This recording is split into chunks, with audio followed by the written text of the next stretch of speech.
Isang mapagpalang araw po sa ating lahat mga ka-Espiro. Ito na nga pala yung kaganapan sa aming ginawang pamamana sa Barangay Napsan, Sitio Bubusawin. At kasama ko nga dito si Joy Adventure at si Pastor Paul Tayag na may-ari ng bangka namin sinakayan.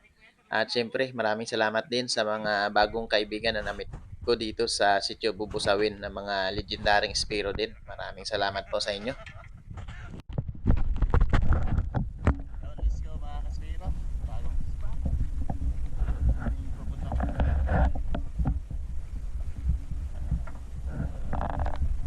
Bali, dalawang bangka kami ngayong araw. Ayan, oh.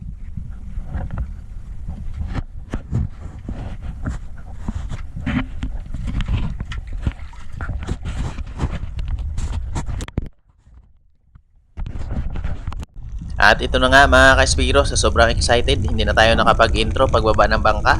At hindi pa nga tayo nakapag-warm up, ay dinaanan kaagad tayo ng malaking tangigi. At ayun, hindi natin tinamaan mga ka-Espiro dahil nga hindi nakapol yung rubber. Plus may problema pa yung flapper ng ating shop. Kaya sayang talaga.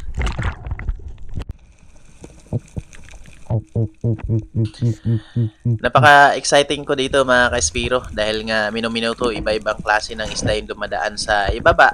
At habang nagpapahinga ako sa taas ay napansin ko itong grupo ng mga red bass at midnight snapper saka mga ilak dyan sa unahan.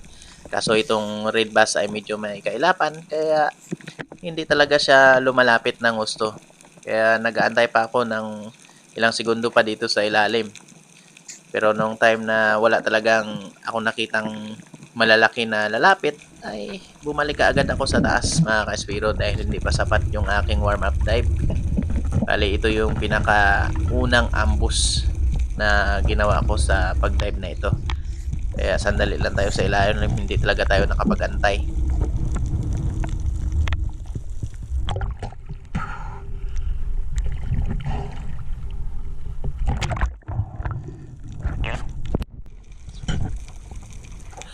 Pagkalipas nga ng ilang mga minuto sa taas mga ka-Espiro at nakapag-relax tayo ng maayos, ito, dahan-dahan tayo muling nagbaba dito kung saan tayo umambos kanina. Pero this time ay pumatong na ako dito sa taas ng bato para makita talaga kung ano yung mga isdang dadaan dito.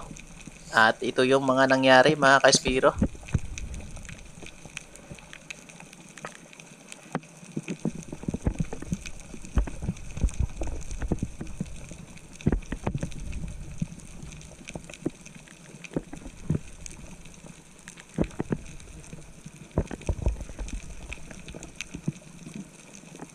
At habang nag-aantay dito sa ilalim mga ka-Espiro, ay nabigla akong nagulat nung pagtingin ko dito sa kanan dahil nga ayan, may isang malaking tangigi mga ka-Espiro at sobrang amo talaga. Ayan oh, halos nakahinto na lang siya kaya nagkaroon talaga tayo ng magandang pagkakataon para tirahin. Kaya ayan, kahit na nabuto natin mga ka-Espiro, talagang lubog-lubog pa rin yung buya ng shop dahil nga sa lakas ng isdang ito.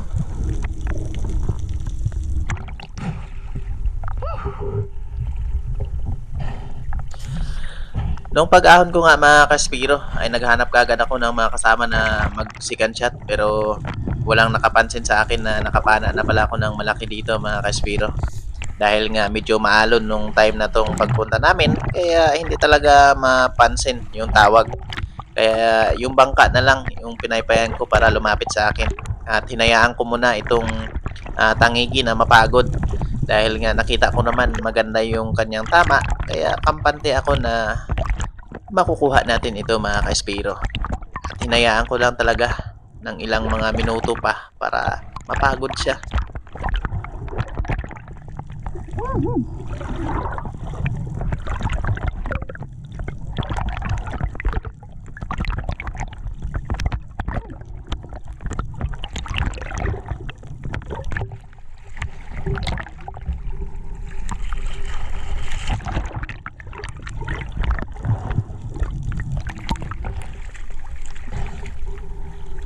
At finally mga ka-Espiro, napagod din dahil nga hindi na siya humihila. Kaya ako naman ang humihila sa kanya mga ka-Espiro para lalapit siya sa akin at secured natin.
Dahan-dahan lang yung paghila ko dito mga ka-Spiro dahil nga napansin ko hindi na pala nakatagos yung flapper doon sa kabilang side ng tangigi.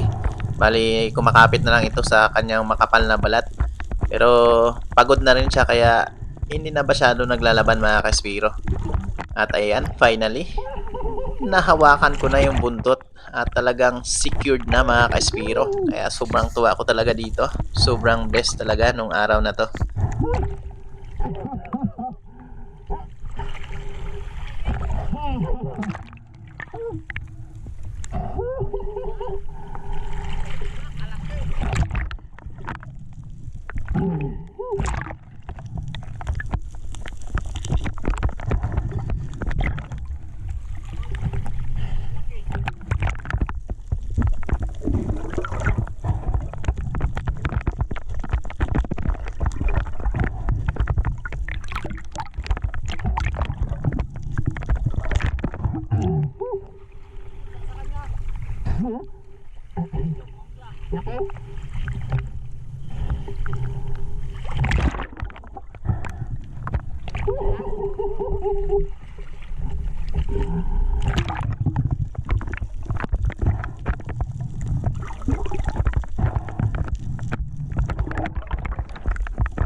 Malaki mapsa niya?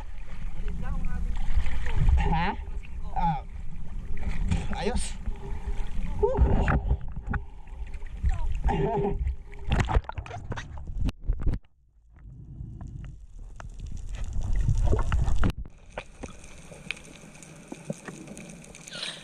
At muling nag-dive na naman ako mga ka-Spiro para mag-ambush. Same spot pa rin kung saan natin napana yung malaking tangigi. At dito nga ay nag-abang ako sa ilalim kung ano yung mga malaking isdang dadaan pa dito.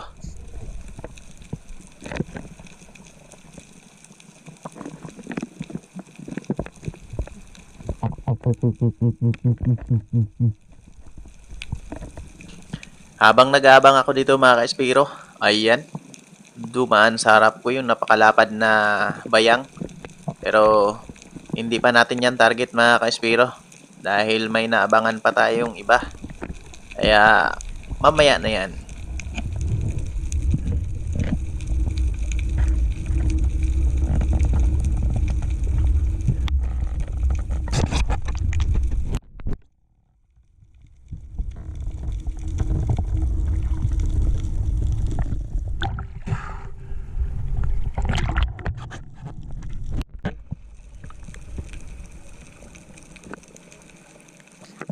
Pagkalipas pa ng mga kalating oras mga ka-Spiro ay wala na talaga akong nakitang malaking isdang dumadaan doon sa malaking bato.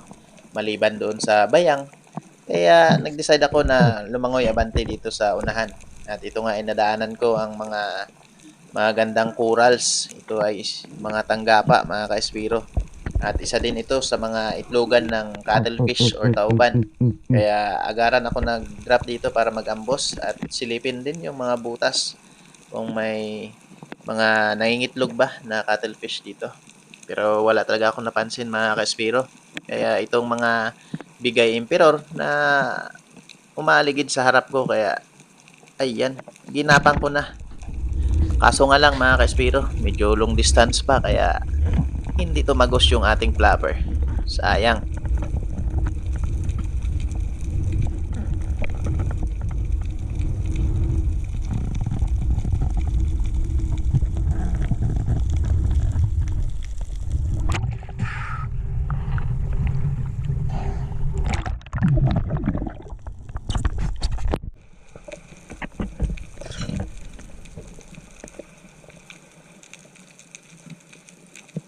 At sa pagbaba ko na ito mga ka-espiro ay target ko dito isang malaguno.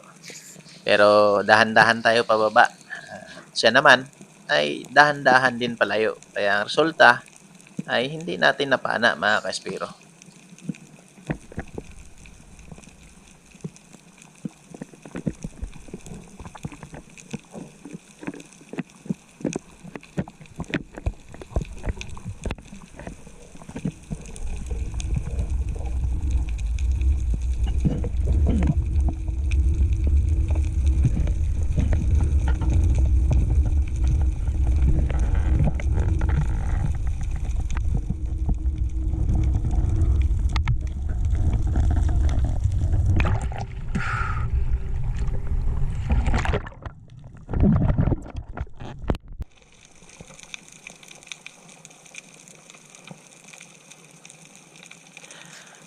At dito naman mga ka-espiro, may target na akong Maori or Kanlay. Ang problema nga lang ay sobrang ilap din mga ka-espiro at hindi talaga tayo binigyan ng pagkakataon na putukan kaya walang nangyari mga ka-espiro. Lumayo na lang siya.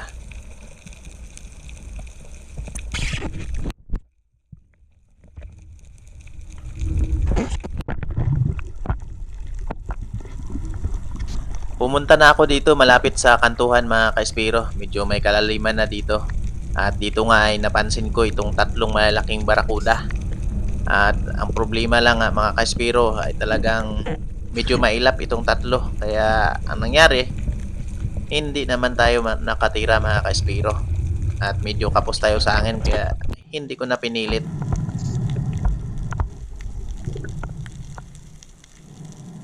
At sa hindi kalayuan mga ka-espiro, ay naabutan ko dito si Bro Anthony na gumagapang sa ilalim dahil hinahunt niya itong isang malaking lubah.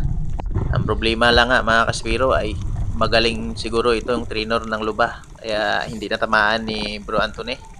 Dahil sabi niya, umilag.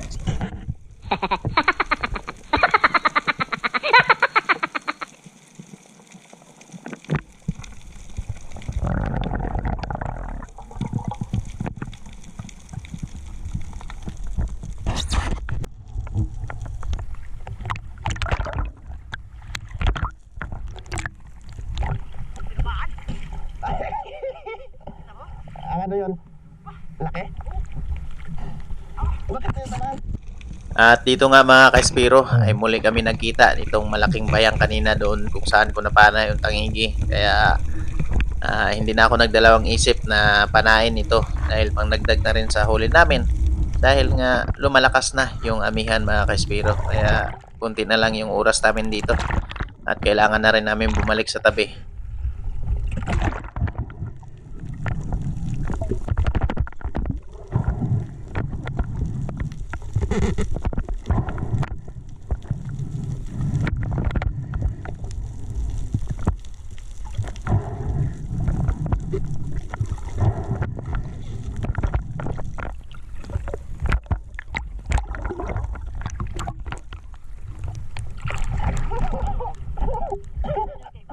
Ha? Ano? Laki?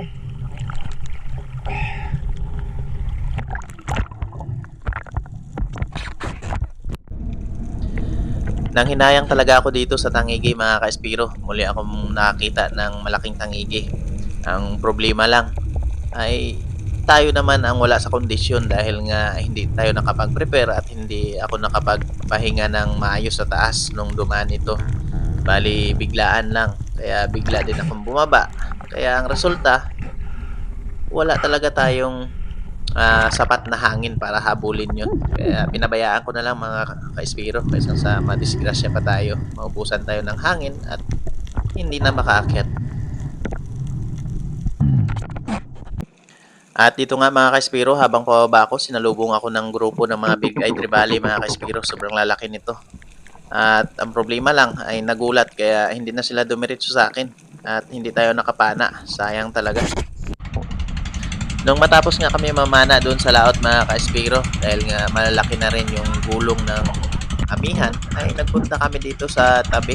Nagbabaka sakali na makakapana kami ng maayos dito. Pero sa sobrang layo ng nilangoy namin ni Bro Anthony ay wala talaga kaming nakita na mga malalaking isda.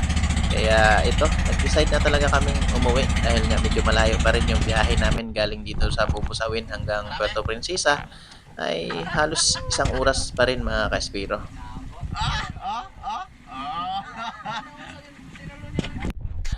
At shoutout nga pala sa lahat ng mga subscribers ko at sa mga mag-subscribe pa. Maraming salamat po sa inyo, sa inyong mga suporta at sa mga silent na nanonood ng aking mga video. Maraming salamat po sa inyong suporta. At sana po hindi kayo manawang manonood sa aking mga underwater video na ginagawa.